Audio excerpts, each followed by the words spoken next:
बच्चे हम अपने लेक्चर का आगाज करते हैं।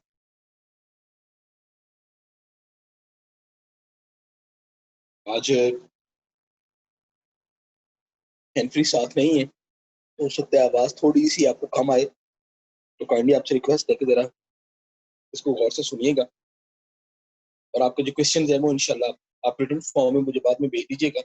मैं आपको ग्रुप में ही उसके जवाब सेंड कर दिया, क्योंकि अभी मुझे आवाज ठीक नहीं आएगी, फिर आपके क्वेश्चन की समझ नहीं आएगी सही तरीके से, जैसे टाइम सारा। चलें बेटा, हम स्टार्ट करते हैं रेस्पिरेशन वाला। और एरोबिक एरोबिक रेस्पिरेशन में सबसे पहला टॉपिक हमने स्टार्ट करना है और वो है ग्लाइकोलाइसिस। सिंपल बेटा, it's a breakdown of glucose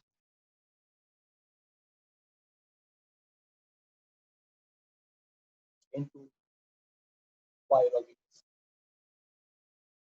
glucose की ब्रेकडाउन है, glucose it's a 6 carbon molecule, it will break into 3 carbon molecule, and that is called glycolysis.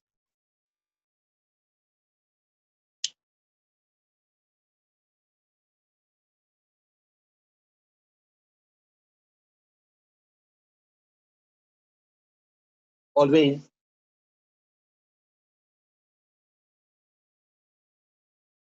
takes place in cytoplasm of the cell, which is cytoplasm में होता है. Always takes place in absence or presence of oxygen. कोई असर नहीं पड़ता, oxygen है तब भी ग्लाइकोलाइसिस हो रही है, ऑक्सीजन नहीं है तब भी ग्लाइकोलाइसिस हो रही है। इसके लिए जो चीजें रिक्वायर्ड हैं वो एंजाइम्स हैं। हर स्टेप के ऊपर एंजाइम होगा और ये enzyme chain to chain reaction के तौर पे काम करते हैं। एटीपी चाहिए होगी क्योंकि एक्टिवेशन होनी होती है बाज मॉलिक्यूल की। एनएडी चाहिए होंगे क्योंकि ऑक्सीडेशन होनी होगी। ये 3 स्टेप जो है, ये 3 जो चीजें हैं, ये बड़े इंपॉर्टेंट है। एंजाइम्स जो कैटालिटिक एक्टिविटी परफॉर्म करेंगी, एटीपी जो एक्टिवेट करेगी सब मॉलिक्यूल्स को, और NAD nicotinamide and dinucleotide that is act as an oxidizing agent to some at the some steps of this glycolysis process. जब हम बेटा इसकी फेजेस की बात करते हैं, तो ग्लाइकोलाइसिस के 2 फेजेस हैं। It has 2 phases. कौन कौन से? You know very well. एक को हम कहते हैं प्रेपरेटरी फेज,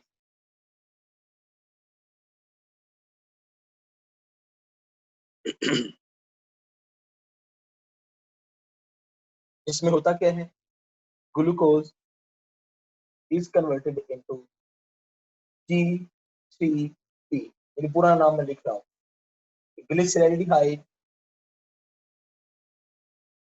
3 फॉस्फेट कन्वर्ट। ये पहली स्टेज जिसमें ग्लूकोज ये काम करता है। इसमें आपने ये जरूर देखना है, इसमें बेटा 2 एटीपी आते हैं और वो 2 एटीपी में कन्वर्ट हो जाते हैं, मतलब you required 2 ATP. Then the second phase that is oxidative phase, और इस फेज में अगर आप देखो तो ये जो G3P बना है, glyceraldehyde 3 phosphate, glyceraldehyde 3 phosphate that change into pyruvate acid, और इसमें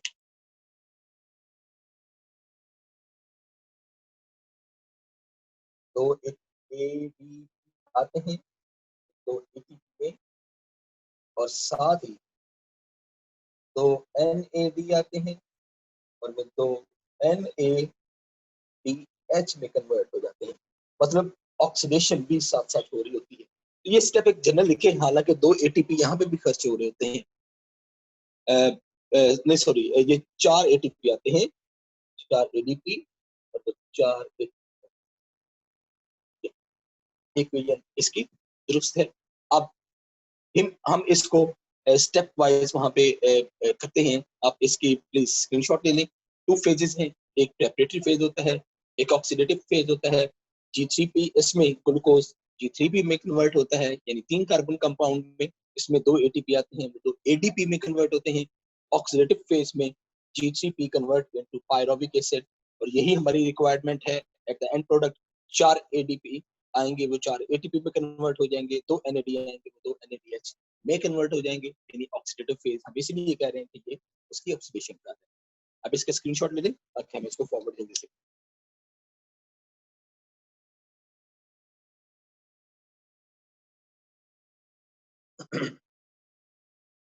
मैं रेस करने लगा हूँ।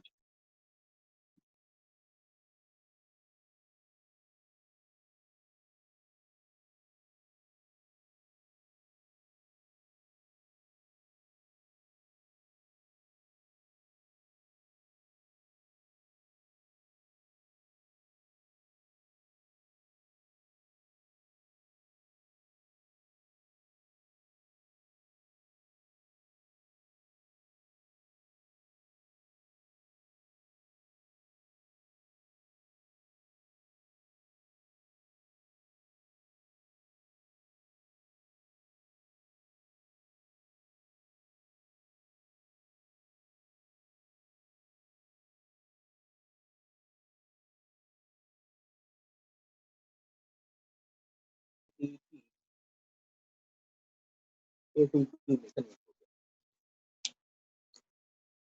ये फौरन से अपने आइसोमर में चेंज होगा, जिसका नाम है जी फ्रुक्टोज 6 फॉस्फेट। इसकी फिर अगेन फास्फोराइलेशन होगी, ये चेंज हो जाएगा बेटा फ्रुक्टोज 1 6 इस फॉस्फेट में। अगेन एक एटीपी आएगा, वो इसकी फास्फोराइलेशन करेगा, एटीपी आया और वो खुद एडीपी में कन्वर्ट हो गया। अच्छा, ये जो फ्रुक्टोज 1,6 बिस फॉस्फेट है, ये बेटा एक एंजाइम आएगा जिसको हम फ्रुक्टोज काइनेज एंजाइम कहते हैं। मैं नाम लिखता भी, फिर हम आगे चलकर इसको डिस्कस भी करेंगे। ये इसको 2 मॉलिक्यूल्स में तोड़ेगा।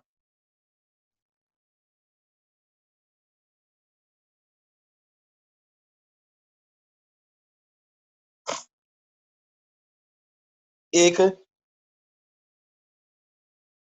डाई हाइड्रोक्सी एसीटोन फॉस्फेट और एक ग्लिसरैल्डिहाइड।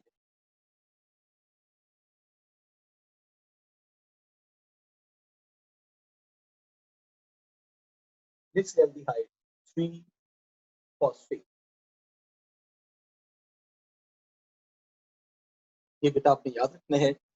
ये 3 कार्बन शुगर आपको याद होगा, हमने ये भी 3 कार्बन शुगर होती है, ये भी 3 कार्बन शुगर होती है, और ये intermediate compound they are almost present in the form of equilibrium.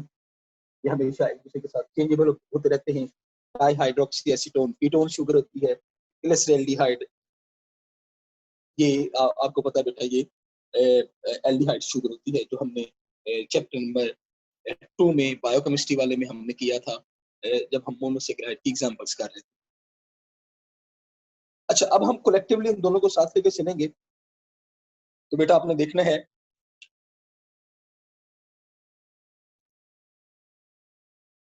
फौरन से इनकी ऑक्सीडेशन, इसकी भी ऑक्सीडेशन होगी।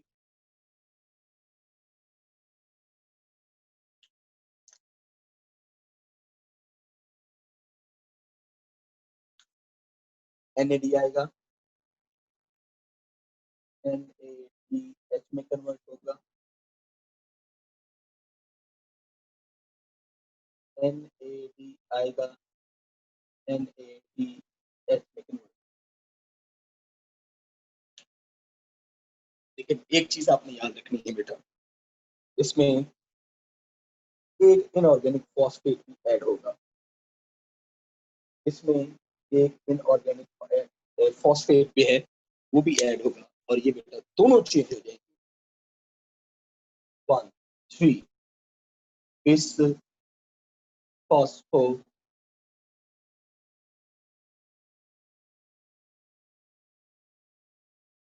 फॉस्फो ये भी बेटा चेंज हो जाएगा। 1 इस फॉस्फो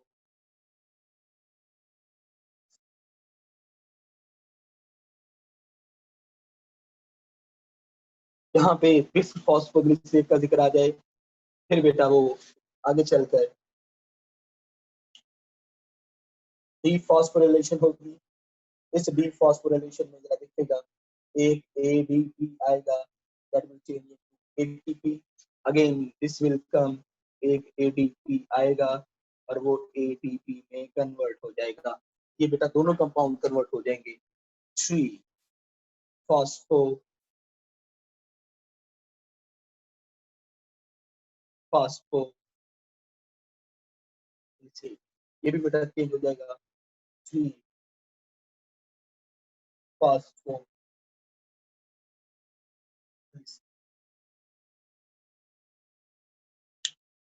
अपनी अल्ट्रेशन करेगा, ये अल्ट्रेशन के जरिए ये 2 फॉस्फोग्लिसरेट में चेंज हो जाएगा।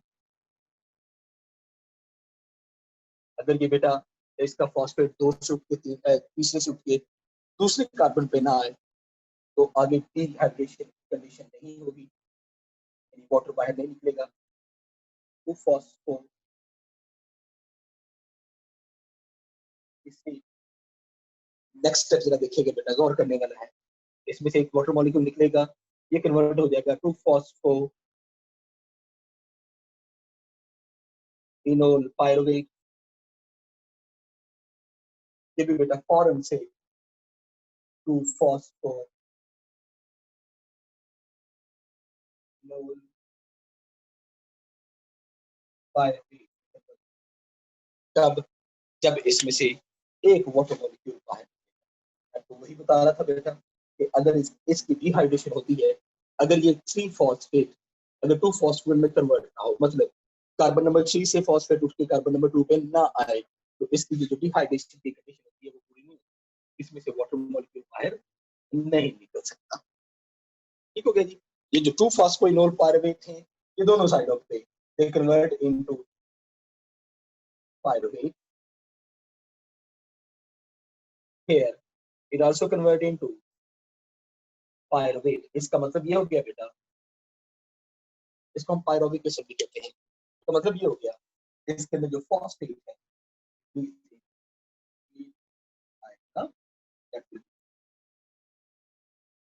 अगेन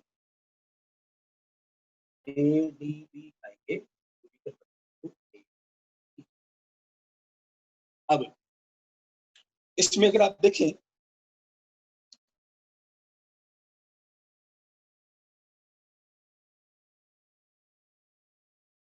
इसमें अगर आप देखें,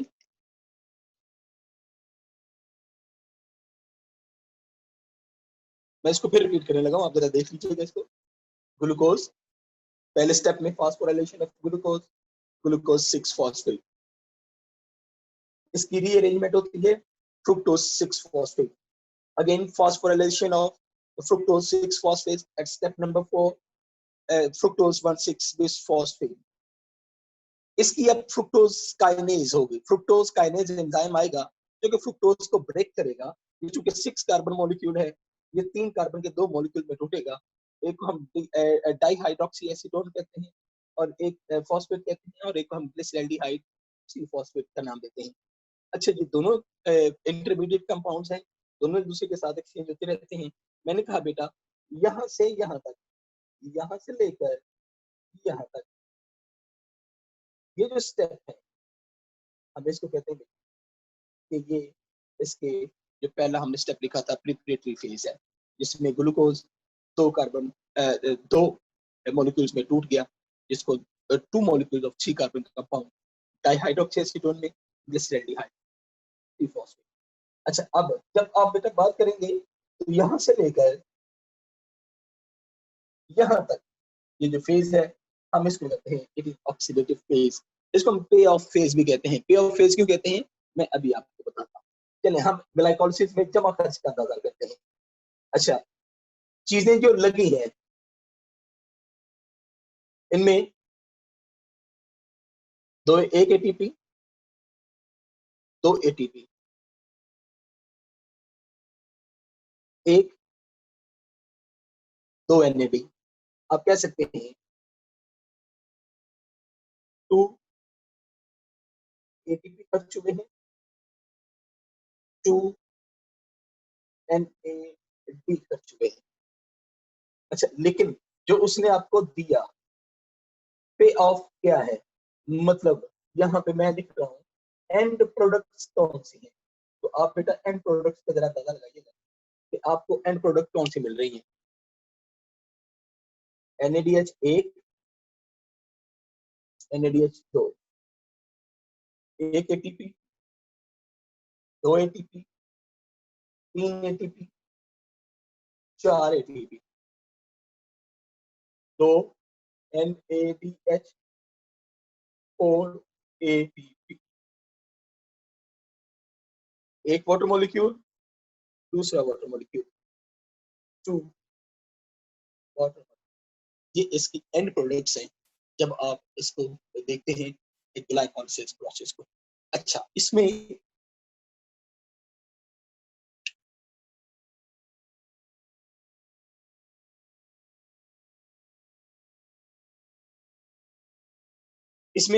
इंशाल्लाह हम देखेंगे बाद में भी चलकर कि कोई चीज ऐसी है जो बेटा पूछना चाह रहे हैं तो काइंडली फिर आप इसको पूछ लें ताकि हम फिर आगे चलें। तो क्वेश्चन ऐसा है बेटा तो आप पूछ।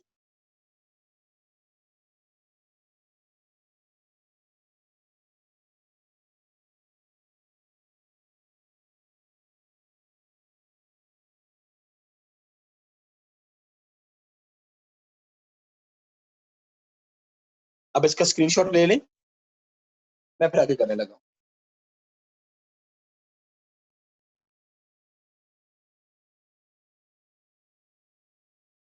जल्दी से इसका स्क्रीनशॉट। अच्छा, एक चीज जरा प्लीज, एक चीज जरा, how many net ATP molecules are produce, net ATP molecule कितने प्रोड्यूस होंगे, दैट विल बी 2। क्यों? क्योंकि ये 2 खर्च हो रहे हैं, 1 और 2 खर्च हो रहे हैं, 4 बन रहे हैं, 1 2 3, ये 4 बन रहे हैं। अब इसका मतलब है कि 2 खर्च हो गए, 2 आपके पास नेट एटीपी है। तो ये ग्लाइकोलाइसिस का प्रोसेस है जिसमें 2 एटीपी खर्च भी हो रहे हैं और 4 बन रहे हैं, 2 रहे हैं।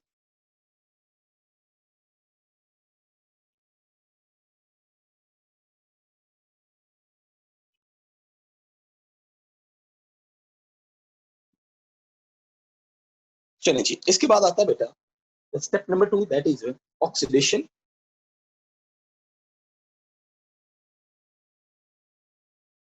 And oxidation of pyruvic acid and chloride.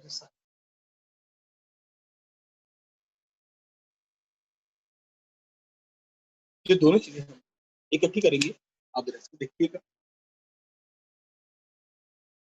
अब पायरोविक एसिड, एक छोटा सा नक्शा मैं आपके सामने बनाता हूँ।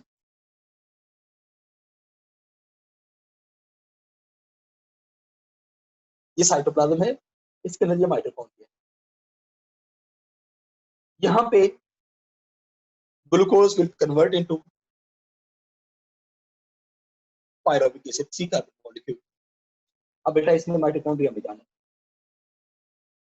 अब आप अंदाजा करें ग्लूकोज ग्लाइकोलाइसिस प्रोसेस में पायरोविक एसिड में ब्रेक हो गया, 6 कार्बन का मॉलिक्यूल सिंपलेस्ट फॉर्म में सी कार्बन कन्वर्ट हो गया, लेकिन बेटा still pyruvic acid is not able to go into the mitochondria. क्यों? क्योंकि अभी इसको और सिंपल होना है। और सिंपल कैसे होगा? ये बेटा आगे चलकर 2 कार्बन में कन्वर्ट होगा, इसको हम एसिटाइल एसिटाइल यानी एसिटैल्डी फॉर्म में 2 कार्बन में, एसिटैल्डिहाइड की फॉर्म में यानी 2 कार्बन की फॉर्म में ये बेटा चलकर माइटोकॉन्ड्रिया के अंदर शिफ्ट होगा। हम फिर इसको कहते हैं कि इसको ऑक्सीडेशन प्रोसेस होती है, क्योंकि इसको इसलिए करते हैं ताकि ये बड़े आराम से माइटोकॉन्ड्रिया के अंदर जाए और माइटोकॉन्ड्रिया के अंदर जो बाकी के जो प्रोसेस होते हैं जैसे क्रेब्स साइकिल है या रेस्पिरेटरी के इंफेक्शन है, तो उसको ये जाके बखूबी अंजाम दे सके। चलें हम करते हैं बेटा pyruvic acid at the end of the glycolysis process ये बनता है। इसमें 2-3 प्रोसेस इकट्ठे होते हैं बेटा। एक जरा देखिएगा, डीकार्बोक्सिलेशन, एक कार्बन डाइऑक्साइड रिलीज हो गया। पहले कार्बन कितने थे? 3 कार्बन, एक निकल गया, बाकी कितने रह गए? 2 कार्बन। यानी ये कन्वर्ट हो जाएगा एसिटैल्डिहाइड में, लेकिन साथ ही इसकी ऑक्सीडेशन होगी, NAD आएंगे और वो NADH में कन्वर्ट हो जाएंगे। इसके साथ एक और काम भी होगा, इसके साथ एक बेटा कोएंजाइम A आता है। ये जो कोएंजाइम A इसके साथ लग जाएगा, ये बेटा जरा देखिएगा स्ट्रक्चर बनेगा CH3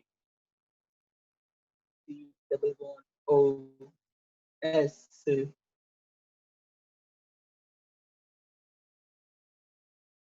CO, ये पूरे का पूरा ये स्ट्रक्चर है और इसको बेटा हम कहते हैं, नाउ दिस इज कॉल्ड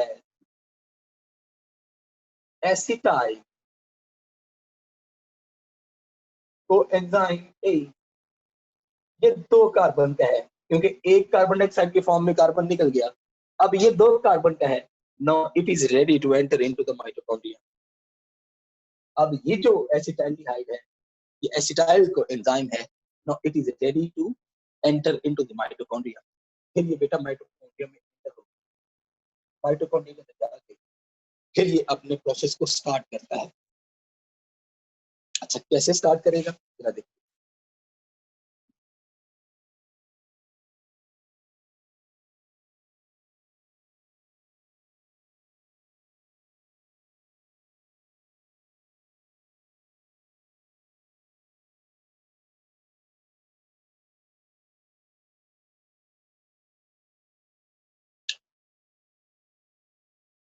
ये एसिटाइलडिहाइड एसिटाइल कोएंजाइम में बार बार एसिटाइल कोएंजाइम में माइटोकॉन्ड्रिया के अंदर जाएगा। यहाँ पे एक कंपाउंड होगा जिसको हम ऑक्सैलो एसीटेट का नाम देते हैं। ये 4 कार्बन कंपाउंड है। It receives this acetyl coenzyme and convert it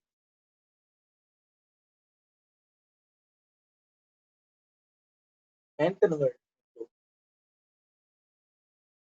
citric। लेकिन इसका बेटा आपने क्या है, यहाँ पे क्या होगा, यहाँ पे फौरन से तो ASH इट इज रिमूव। जैसे ही ये एंटर होगा माइटोकॉन्ड्रिया के अंदर, ये है माइटोकॉन्ड्रिया, ये है साइटोप्लाज्म। जैसे ही साइटोप्लाज्म से ये माइटोकॉन्ड्रियल मेम्ब्रेन को क्रॉस करेगा, ये माइटोकॉन्ड्रियल मेम्ब्रेन है, जैसे ही बेटा ये इसको क्रॉस करेगा, एसिटाइल कोएंजाइम A यानी जो इसके साथ कोएंजाइम होगा, वो कोएंजाइम फौरन से इसमें निकल जाएगा, बाकी सिर्फ और सिर्फ एसिटाइल रह जाएगा। ये एसिटाइल 2 कार्बन का होता है, यानी oxalo acetate 4 carbon, acetyl 2 carbon, ये दोनों मिलकर आपस में 6 कार्बन कंपाउंड बनाएंगे, जिसको आप सिट्रेट का नाम देंगे। दोनों फौरन से सिट्रेट है, इसकी फौरन से आइसोमराइजेशन होगी, ये चेंज हो जाएगा आइसोसिट्रेट में, क्योंकि इसने आगे काम भी देना है। फौरन से आइसोसिट्रेट में चेंज हो जाएगा। आइसोसिट्रेट फौरन से चेंज हो जाएगा बेटा अल्फा कीटो ग्लूटारेट। चले मेरा बेटा, मैं आपको लिखवा रहा हूँ, ये 5 कार्बन का है। इसका मतलब है यहाँ पे 2-3 काम हुए हैं। एक, यहाँ पे कार्बन डाइऑक्साइड रिलीज हुई, इसका मतलब ये है 6 कार्बन में से 1 कार्बन निकल गया, बाकी 5 कार्बन। लेकिन इसके साथ ही यहाँ पे एक NAD आएगा और वो चेंज हो जाएगा NaH, यानी साथ इसके क्या हो गई, oxidation and D carboxylation. D carboxylation plus oxidation इस स्टेप के अंदर यहाँ पे चेंज हो गया 5 कार्बन अल्फा कीटो ग्लूटारेट में।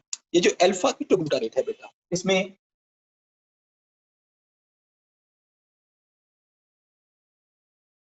बहुत सारे स्टेप होते हैं, लेकिन आपकी बुक में सिर्फ उसको कंसाइज करके लिखा गया है।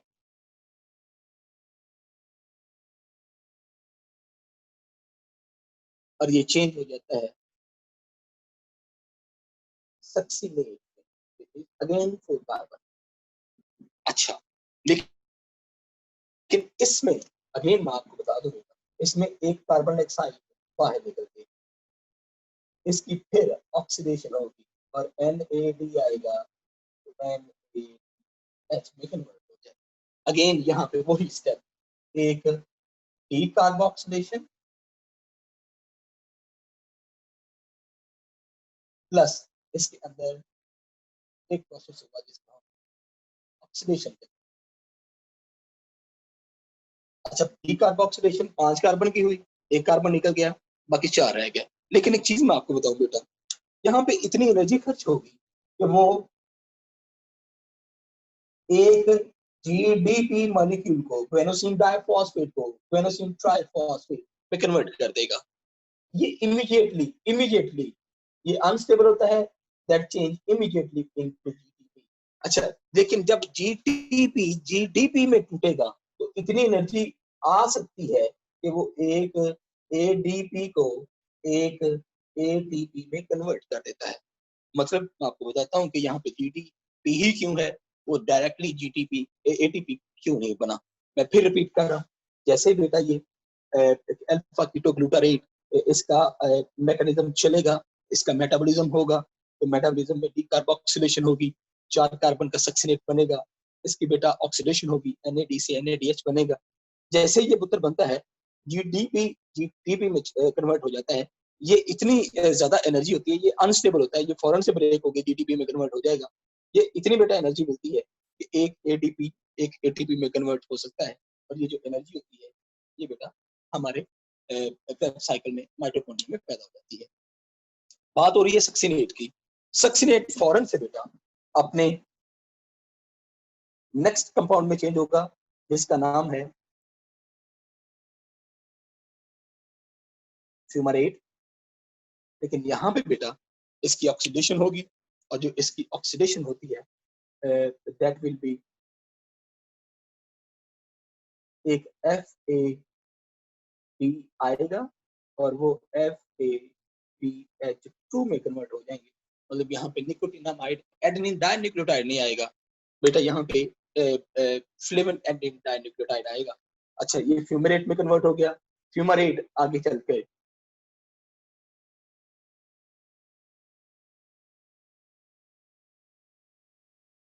मेलेट में कन्वर्ट होगा, और जो मेलेट है यहाँ पे इसकी एंट्री होगी वाटर की, और मेलेट फौरन से ऑक्सैलोएसीटेट में कन्वर्ट होगा।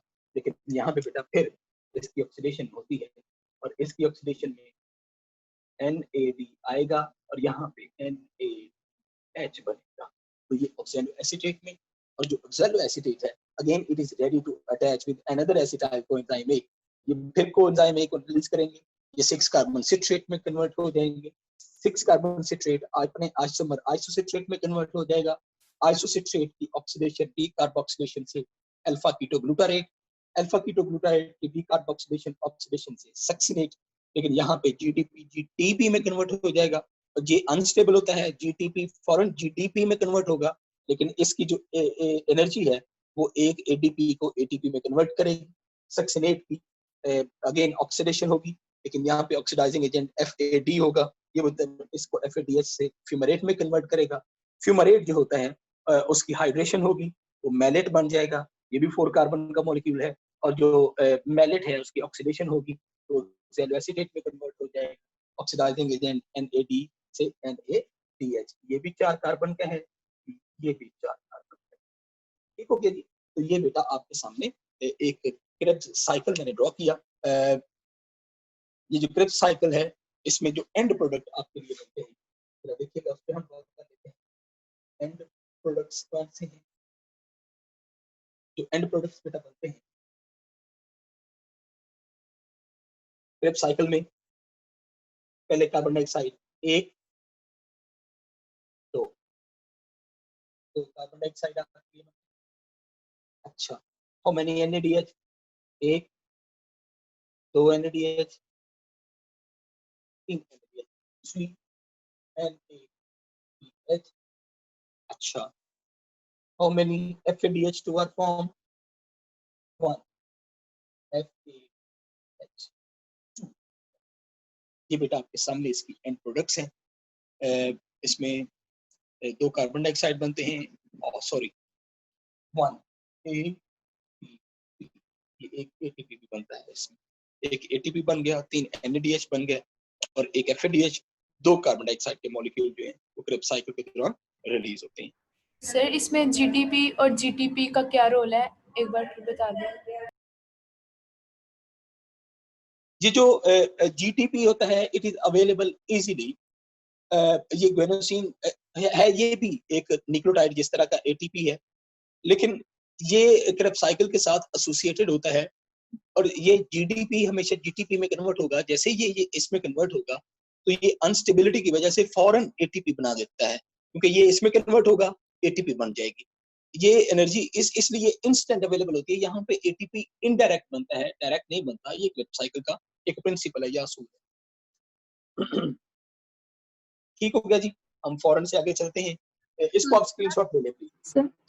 सर ये जीटीपी की फॉर्मेशन और डिकम्पोजिशन की एनर्जी सेम नहीं होगी? बेटा आपकी आवाज नहीं आई सही।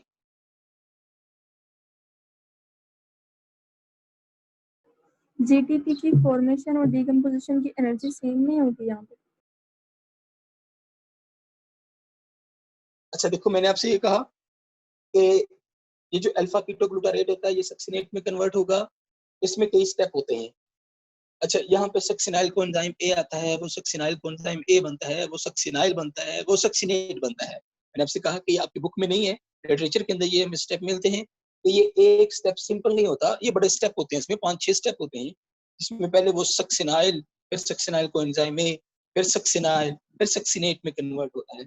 अच्छा, लेकिन इन स्टेप्स के अंदर इतनी एनर्जी रिलीज होती है कि वो ग्वेनोसिन डाइफॉस्फेट को ग्वेनोसिन ट्राइफॉस्फेट में कन्वर्ट करता है। मैंने फौरन आपसे कहा कि ये जो मैट्रिक्स होता है माइटोकॉन्ड्रिया का, उसके अंदर ये जो जीडीपी होता है यानी ग्वेनोसिन ट्राइफॉस्फेट, ये इतना अनस्टेबल होता है it immediately break into guanosine diphosphate. अच्छा, जैसे ये ब्रेक होगा ये एक एनर्जी सिक्रीट करता है। ये जो एनर्जी पैदा होगी ये एडिनोसिन डाइफॉस्फेट को एडिनोसिन ट्राइफॉस्फेट में फॉर्म से कन्वर्ट करता है। स्क्रीनशॉट ले लें बेटा, मैं इसको करूं। आपकी आवाज डिस्टॉर्टेड आ रही है तो प्लीज हम क्वेश्चन इसके बाद भी आप कर लीजिएगा। इजाजत है जी, इसको रेज करूं? जी sir.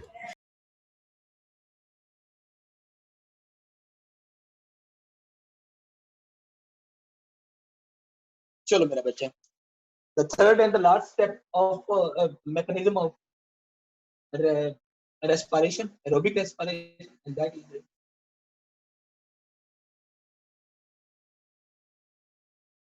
respiratory chain reaction. Respiratory chain reaction बेटा सिंपलेस्ट वे में अगर आप कहें तो ये इलेक्ट्रॉन ट्रांसपोर्ट चेन भी हम इसको कहते हैं। इलेक्ट्रॉन ट्रांसपोर्ट चेन भी कहते हैं, इलेक्ट्रॉन ट्रांसपोर्ट सिस्टम भी कहते हैं, रेस्पिरेटरी चेन रिएक्शन भी कहते हैं, और इसको हम ऑक्सीडेटिव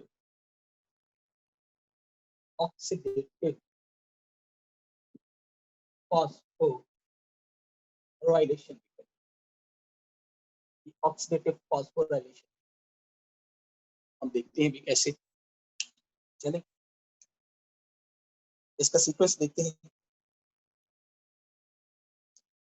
सबसे पहले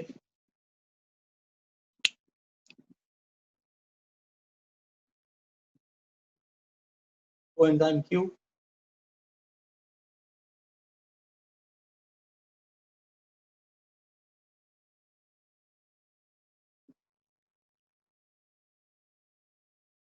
ये cytochrome B,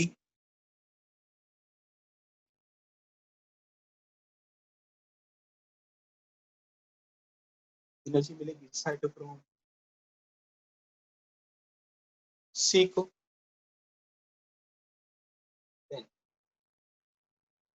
cytochrome A, ultimate cytochrome C. फिर हम बात करेंगे ये कहाँ जाते हैं।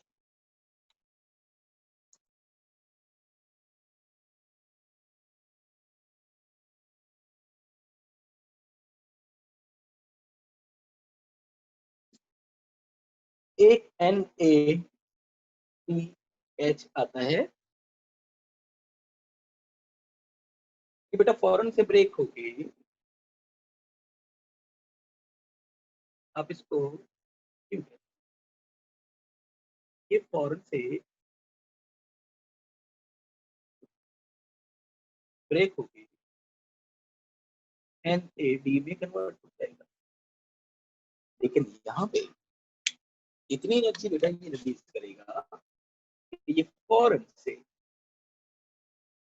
एक ADP को ATP में कन्वर्ट कर देगा।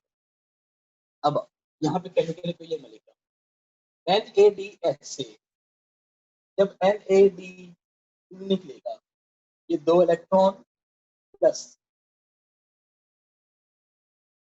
ये 2 प्रोटॉन भी निकालेगा। अच्छा चलें हम इसकी बात बाद में करेंगे। फौरन से ये 2 इलेक्ट्रॉन यहाँ पे आएंगे। अच्छा जैसे ही बेटा ये इलेक्ट्रॉन 2 यहाँ पे आएंगे, लेकिन एक चीज मैं आपको बताऊं, ये जो साइटोक्रोम क्यू है इसकी जो रिडक्शन होगी वो 2 इलेक्ट्रॉन करेंगे प्लस 2 प्रोटॉन भी करेंगे। मैं फिर रिपीट कर रहा हूँ, NADH प्लस H, यहाँ पे ना एक और H आता है, ये 2 आएंगे, NADH इसकी ऑक्सीडेशन होगी, ये NAD में कन्वर्ट हो जाएंगे, यहाँ से 2 इलेक्ट्रॉन और 2 ही प्रोटॉन ये बेटा रिलीज होके कोएंजाइम क्यू की रिडक्शन करेंगे।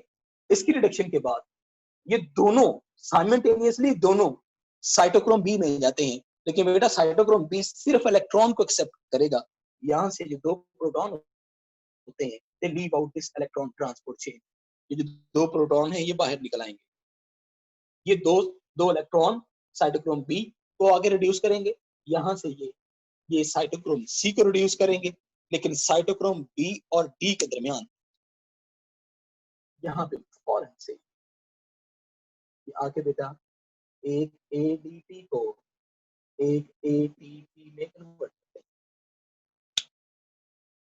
यही 2 इलेक्ट्रॉन साइटोक्रोम सी के पास आए, यहां से 2 इलेक्ट्रॉन साइटोक्रोम ए, यहां से 2 इलेक्ट्रॉन साइटोक्रोम H3, और ये 2 इलेक्ट्रॉन जनाब मूव करते हुए आगे आके देखिएगा आगे आके half molecule of oxygen plus 2 proton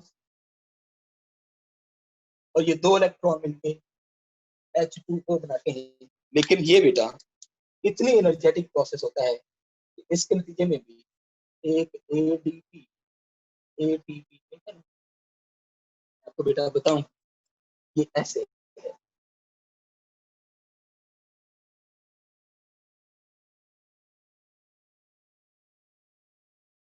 This reaction is carried out between intermembranous space of the mitochondria.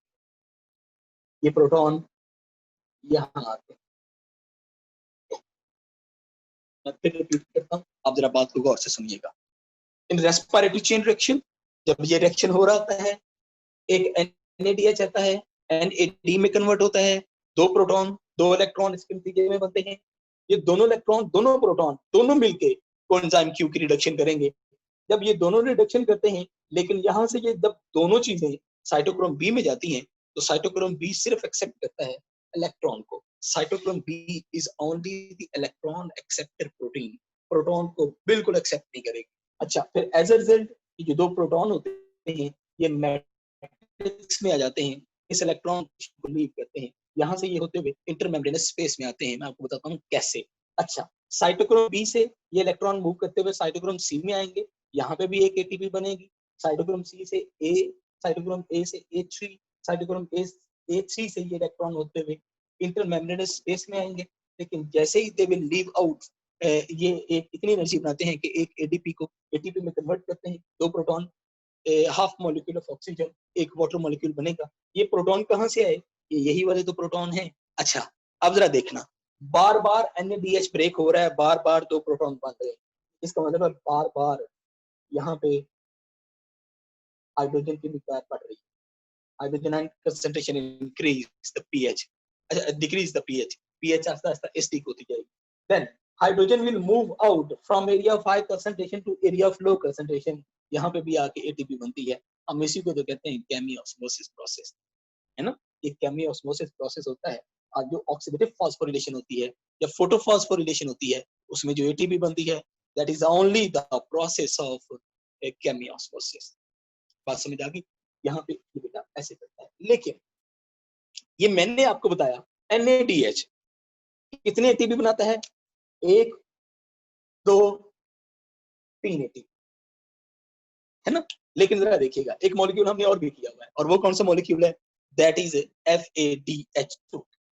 अच्छा, अब मैं जरा इसको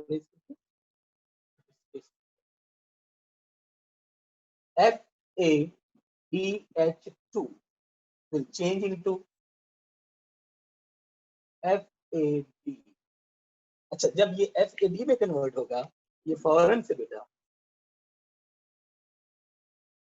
कोएंजाइम Q को रिड्यूस करें। अच्छा, अब जरा देखिएगा इसके नतीजे में कितनी एटीपी बनती है? 1 2। अब जरा देखिएगा, मैं यहाँ पे लिखता हूँ, जब NADH plus H oxidize Na में कन्वर्ट होता है प्लस C ऑक्सीडेशन फास्फोरिलेशन। जब FADH2 ऑक्सीडाइज होता है, FAD बनता है प्लस 2P। कीवर्ड्स हैं ड्यूरिंग रेस्पिरेटरी चेन रिएक्शन। ये आपने बेटा इसको याद रखना है कि FADH2 will form 2 ATP, NADH will form 3 ATP during phosphorylation या ऑक्सीडेटिव फास्फोराइलेशन। ठीक हो गया जी?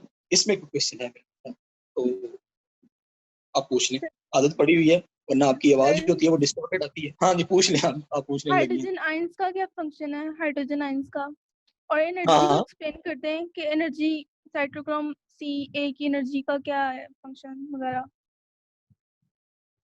तो बेटा आपकी आवाज डिस्टॉर्ट होगी, मैंने कहा ना हैंड फ्री नहीं है मेरे पास, आज आवाज डिस्टॉर्टेड आ रही है। प्लीज आप दोबारा रिपीट कीजिएगा इसको जरा। सर, हाइड्रोजन आयंस का क्या फंक्शन है और साइटोक्रोम B, इन सब की एनर्जीज को एक्सप्लेन कर दें। जो बेटा हमने पढ़ा ना केमियोस्मोसिस प्रोसेस इन फोटोसिंथेसिस, बिल्कुल सेम मैकेनिज्म है। थैलाकोइड मेम्ब्रेन के अंदर फोटोफॉस्फोरिलेशन हो, माइटोकॉन्ड्रिया के अंदर ऑक्सीडेटिव फास्फोरिलेशन हो, दोनों के अंदर केमियोस्मोसिस प्रोसेस के जरिए एटीपी बनती है। Hydrogen will move out into the from matrix to intermembranous space between mitochondria, यानी माइटोकॉन्ड्रिया की दो, एक इनर मेम्ब्रेन आउटर मेम्ब्रेन, इन दोनों के दरमियान ये आता है, इन दोनों के दरमियान ये वाटर मॉलिक्यूल बनता है। साइटोक्रोम बी से जैसे साइटोक्रोम सी की तरफ आता है इलेक्ट्रॉन, ये देख लें जरा, ये मैंने एनर्जी स्टेट को यूं ऐसे ड्रॉ किया हुआ है।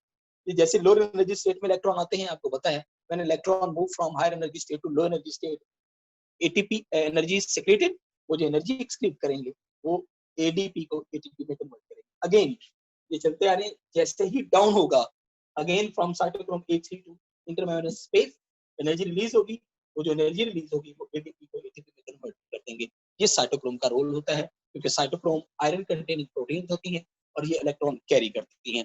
एक चीज मैं आपको बता दूं, ये जो cytochrome B, C, A, A3 these are iron containing electron proteins, जो कि बेटा सिर्फ और सिर्फ इलेक्ट्रॉन ही को कैरी करती हैं, प्रोटॉन को कैरी नहीं करेंगी। इसी वजह से कोएंजाइम Q से जैसे ही साइटोक्रोम आगे आएगा फौरन से प्रोटॉन बाहर आ जाएंगे, सिर्फ इलेक्ट्रॉन जो है वो आगे मूव करते हैं। सर ये FADH2 और NADH दोनों साइमल्टेनियसली एक ही साइकिल में आते हैं या ये अलग अलग साइकिल? एक चीज आप नोट कीजिएगा, एक माइटोकॉन्ड्रिया के अंदर, ये मैं लिटरेचर में पढ़ चुका हूँ, एक माइटोकॉन्ड्रिया के अंदर सिर्फ एक इलेक्ट्रॉन ट्रांसपोर्ट चेन नहीं चल रही होती, साइमल्टेनियसली बहुत सारी इलेक्ट्रॉन ट्रांसपोर्ट चेन चलती हैं। तो ये बेटा कहीं पे DH2 हो रहा होता है, कहीं पे NADH हो रहा होता है।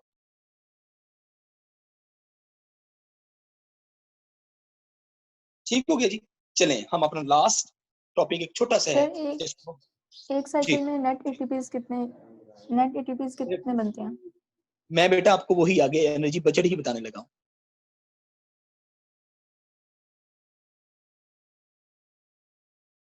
इसको रेज करूं, आप प्लीज इसकी वो स्क्रीनशॉट लें।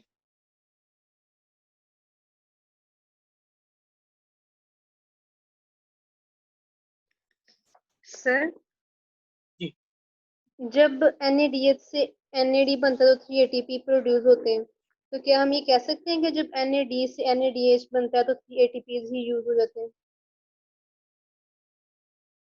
बेटा ये जो NAD का NADH में कन्वर्ट होना, ये बकायदा एक ऑक्सीडेशन रिडक्शन रिएक्शन होता है। जैसे रिडक्शन रिएक्शन होता है ना, NAD रिड्यूस इनटू NADH। ठीक हो गया। अच्छा, अब बाज मॉलिक्यूल इतने एनर्जेटिक होते हैं कि वो अपने प्रोटॉन को रिलीज करके NAD के पास आ जाते हैं। अब ये हम ये नहीं कह सकते कि उतनी एनर्जी लेंगे, लेकिन जब ऑक्सीडेशन प्रोसेस होता है ना तो वो एनर्जी रिलीज जरूर करते हैं। कोई भी ऑक्सीडेशन प्रोसेस हो, वो केमिकली ऑक्सीडेशन हो, वो केमिकली ऑक्सीजन का आना हो, जैसे आप बर्निंग करते हैं वो भी एनर्जी रिलीज करते हैं। NADH केमिकली ऑक्सीडाइज हो रहा है तो वो भी बेटा आपको एनर्जी देगा। ये energy give and take process चलता रहता है। चलें हम करते हैं ऑक्सीडेटिव फास्फोरिलेशन। मैं आपको बेटा ये बता भी चुका हूँ ऑक्सीडेटिव फास्फोरिलेशन का। ये ऑक्सीडेटिव फास्फोरिलेशन वो होती है जिसमें जो चीजें हैं वो ऑक्सीडाइज होती हैं और एटीपी बन रही होती है। जैसे मैंने इक्वेशन आपके सामने लिखता हूँ, NADH plus H plus 3 ADP plus 3 inorganic phosphate plus half molecule of oxygen, they will convert into NAD plus 3 ATP plus H2O। हम बेटा इसको कहते हैं क्योंकि ये ATP बनी, और ATP कैसे बनी, इसकी ऑक्सीडेशन की वजह से। तो हम कहते हैं बेटा ये देखो ना, ये NADH से यहाँ पे चला, कन्वर्ट इनटू, क्योंकि ये ऑक्सीडेशन हुई है तो हम इस ऑक्सीडेशन के नतीजे में ये जो ADP है इट कन्वर्ट इनटू ATP। हम इस प्रोसेस को कहते हैं ये ऑक्सीडेटिव फॉस्फोरिलेशन। सिमिलरली अगर मैं केमिकल इक्वेशन लिखूं, FADH2 plus 2ADP plus 2 inorganic phosphate plus half molecule of oxygen, that will FAD plus 2ATP plus water molecule बन गया। अब आप इसमें भी देखें बेटा, तो ये जो 11 एल्डिहाइड है, इसकी बेटा ये ऑक्सीडेशन हो रही है। जब इस ऑक्सीडेशन के नतीजे में ये वाली जो ADP है ये इस ATP में कन्वर्ट होगी, हम बेटा इसको ऑक्सीडेटिव फास्फोराइलेशन होती है। ठीक हो गया। अच्छा, आगे हम करते हैं बेटा कि ये जो ऑक्सीडेशन प्रोसेस है it is already controlled process. ये बकायदा तौर पर एक प्रोसेस होता है जो कि कंट्रोल्ड होता है।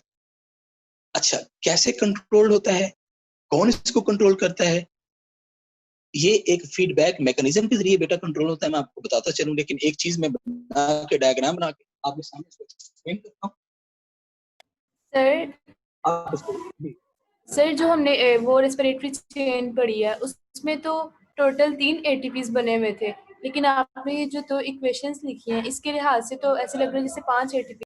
बेटा बेटा एक दफा NADH टूटेगा, 3 ATP बनेंगी, प्रोसेस कंप्लीट। FADH आएगा, 2 ATP बनाएगा, प्रोसेस कंप्लीट। बात समझ आ गई? सर और वहां पे आपको जब NADH टूटा तो 3 एटीपीज बने हैं। सिर्फ 3 बने हैं। बात सर समझ आपने आ तो गई? सर जब रेस्पिरेटरी चेन आई तब तो सिर्फ आपने एक ही लिखा था, 3 तो नहीं लिखे। नहीं बेटा, 3 थे, क्या हो गया? मैंने 3 आपको गिन के दिखाए हैं, तो सर नेट 3 ऐसे बने। कितने होंगे? और सिर्फ FAD जी नेट 5 होंगे कि 3 होंगे? नहीं बेटा, NADH ब्रेक होगा तो 3 ATP नेट बनेंगे, FADH2 ब्रेक होगा तो 2 ATP नेट बनेंगे। इसलिए मैंने 2 केमिकल इक्वेशन। सर FADH2 भी तो 2 इलेक्ट्रॉन ही देता है ना सर, मतलब हाँ चेन तो है ना, तो सर फिर हाँ 3 ATP होनी चाहिए, 2 क्यों नहीं? हाँ, ये क्वेश्चन आप कर सकते हैं कि सर NAD जब ब्रेक होगा तो वो 3 देता है, FADH जब ब्रेक होगा वो 2 क्यों, वो 3 क्यों नहीं देता? बेटा वो इसलिए नहीं देता कि जब उससे, ये देखना जरा,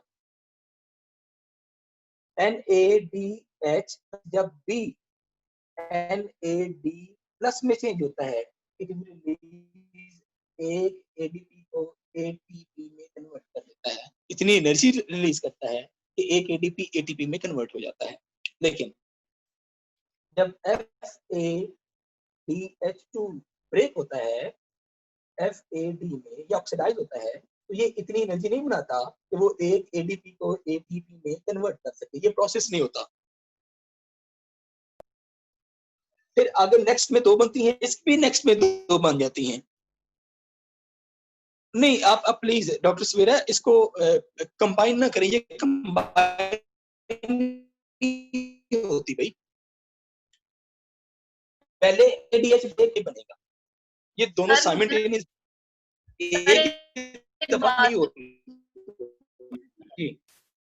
सर एक बात की समझ नहीं आती कि ADP को ATP में कन्वर्ट करने के लिए फॉस्फेट की एडिशन करनी है ना, इनऑर्गेनिक फॉस्फेट। हाँ जी, बिल्कुल ऐसी है। ऐसे ही है ना, तो सर जब वो एनर्जी, जब बॉन्ड बनता है तो एनर्जी रिलीज होती है, नेट एनर्जी इसमें मतलब इन्वॉल्व होगी, हम कहते हैं इसको एनर्जी चाहिए।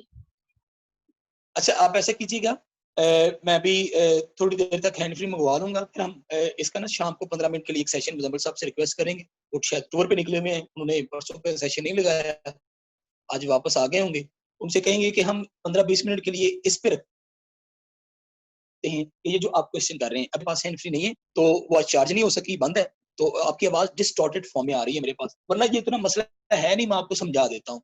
NADH ब्रेक होगा, एक ATP ये बन रही है, ये ATP नहीं बनेगी ना, जब ATP नहीं बनेगी तो आगे चलकर ये 2 और बन रही होंगी, ये सिर्फ 2 बन रही होंगी, इसमें 3 हो जाएंगी, इसमें 2 हो जाएंगी, लेकिन एक चीज याद रखनी है, इसकी पहले ऑक्सीडेशन होगी कंप्लीट या फिर इसकी होगी, ये दोनों साइमल्टेनियसली नहीं चल सकते। मतलब आपका क्या ख्याल है, ये भी और ये भी दोनों इकट्ठे चल रहे हैं? नहीं, पहले ये होगी फिर ये होगी, ठीक हो गया, ये साइकिल साइमल्टेनियसली नहीं चलता। चलिए, ये जो रेस्पिरेटरी प्रोसेस होता है, ऑक्सीडेटिव प्रोसेस होता है, इट इज कंट्रोल्ड प्रोसेस, लेकिन इसको बेटा कंट्रोल कौन करता है, जरा देखिएगा, मैं कुछ स्टेप लिखता हूं, आपने उसको जरा गौर से देखने हैं। ग्लूकोज चेंज होता है फ्रुक्टोज 6 फॉस्फेट में मैं इसको एब्रिवेटेड फॉर्म में लिख रहा हूं, यहाँ पे एक एंजाइम आता है जिसको हम कहते हैं फॉस्फो फ्रुक्टोकाइनेज एंजाइम, ये बन जाता है बेटा फ्रुक्टोज 1,6 इस फॉस्फेट में, फ्रुक्टोज 1,6 बिस फॉस्फेट। ये हम पढ़ चुके हैं ग्लाइकोलिसिस प्रोसेस से बेटा, सारा ये सारा स्टेप चलता रहता है।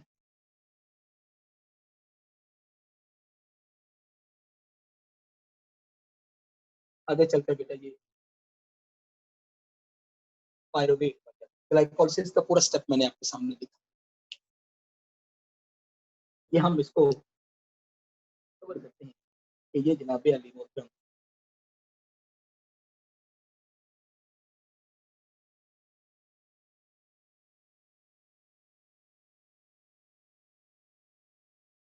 ये सारे का सारा ये प्रोसेस है ग्लाइकोलिसिस। अच्छा ठीक हो गया, हम इसको भी यहाँ पे प्लेट करें।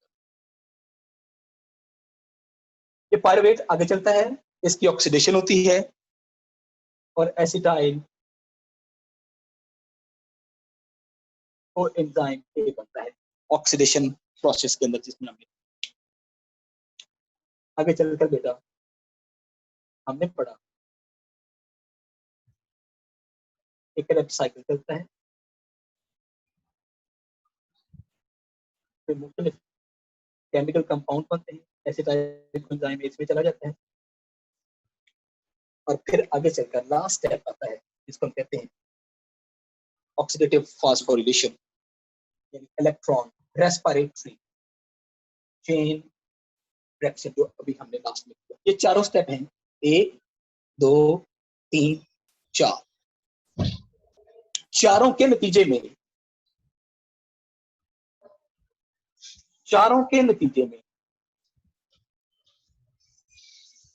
इसके नतीजे में भी ग्लाइकोलिसिस में 2 एटीपी बनती है, क्रेब्स साइकिल के नतीजे में आपको पता है बेटा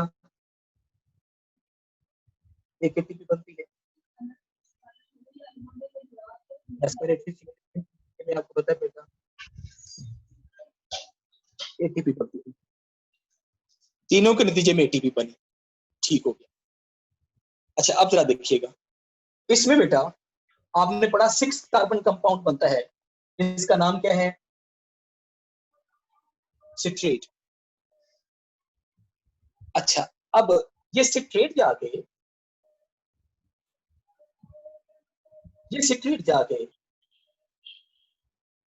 इस फ्रुक्टोकाइनेज एंजाइम को, यानी फॉस्फोफ्रुक्टोकाइनेज एंजाइम, ये एटीपी जाके इस फ्रुक्टोकाइनेज एंजाइम को जाके डीएक्टिवेट कर देते हैं। अभी इसको लिखता हूं रेड कलर से, इनहिबिट। ये भी क्या करता है? इनहिबिट। अच्छा कैसे? बात को गौर से सुनना है। If the cell has surplus ATP, ATP cell के पास बहुत ज्यादा है, स्टोर होगी। अब इसका मतलब ये तो नहीं है कि बनती जाए उसको स्टोर करता जाए। Excess of everything is bad. होता क्या है बेटा, जब एटीपी बहुत ज्यादा अवेलेबल हो जाती है, ये एटीपी क्या करती है, इस ग्लाइकोलिसिस प्रोसेस में जो फॉस्फोफ्रुक्टोकाइनेज एंजाइम है, जो क्या करता है, फ्रुक्टोज 6 फॉस्फेट को फ्रुक्टोज 1,6 बिस फॉस्फेट में कन्वर्ट करता है, फौरन से जाके इसको ब्लॉक कर देता है। जब ये इनएक्टिव हो जाता है, बात का आगे कोई प्रोसेस नहीं चलता। एक बात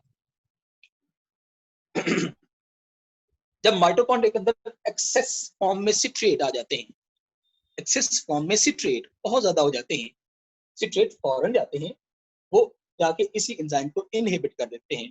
क्यों? क्योंकि सिट्रेट बहुत ज्यादा बनने का मकसद ये है कि आगे चलकर एटीपी की सिंथेसिस नहीं हो रही, अब क्रेब्स साइकिल रुका हुआ है। जब क्रेब्स साइकिल रुका हुआ होगा तो ये आगे एसिटाइल को एंजाइम में फौरन से सिट्रेट बनाना शुरू कर देगा।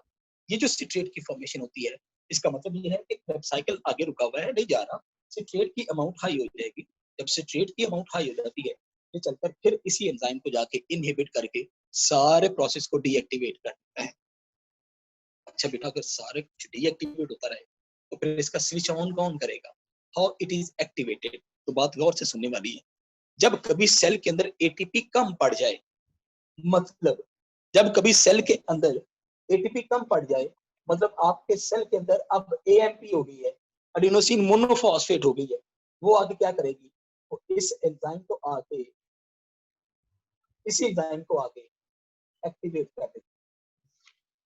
जैसे ही इस एंजाइम को एक्टिवेट करेगी, सारा प्रोसेस दोबारा से शुरू हो जाएगा, फिर ATP पूरी हो जाएगी, इस एंजाइम को डीएक्टिवेट कर दिया जाएगा, सारा प्रोसेस रुक जाएगा।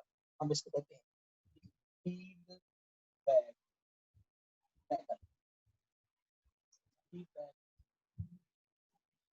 Feedback mechanism.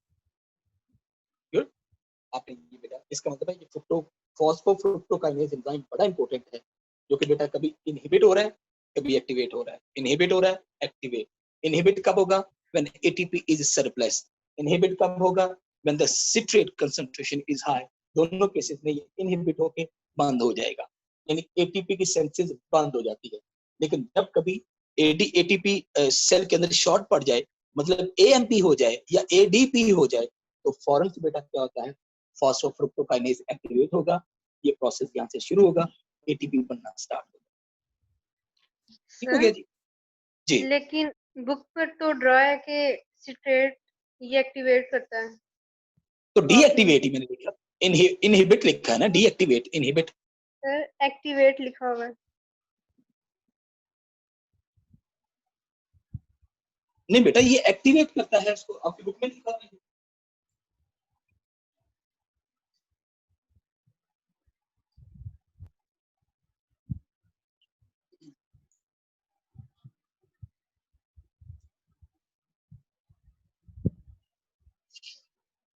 जी बेटा, बिल्कुल वाकई ठीक, आप सही कह रही है। थैंक यू सो मच, आपने सही करवाया इसको। ये एक्टिवेट, जैसे ये एक्टिवेट करता है, वैसे ये सिट्रेट भी एक्टिवेट करता है। Thank you so much. लेकिन इसमें एक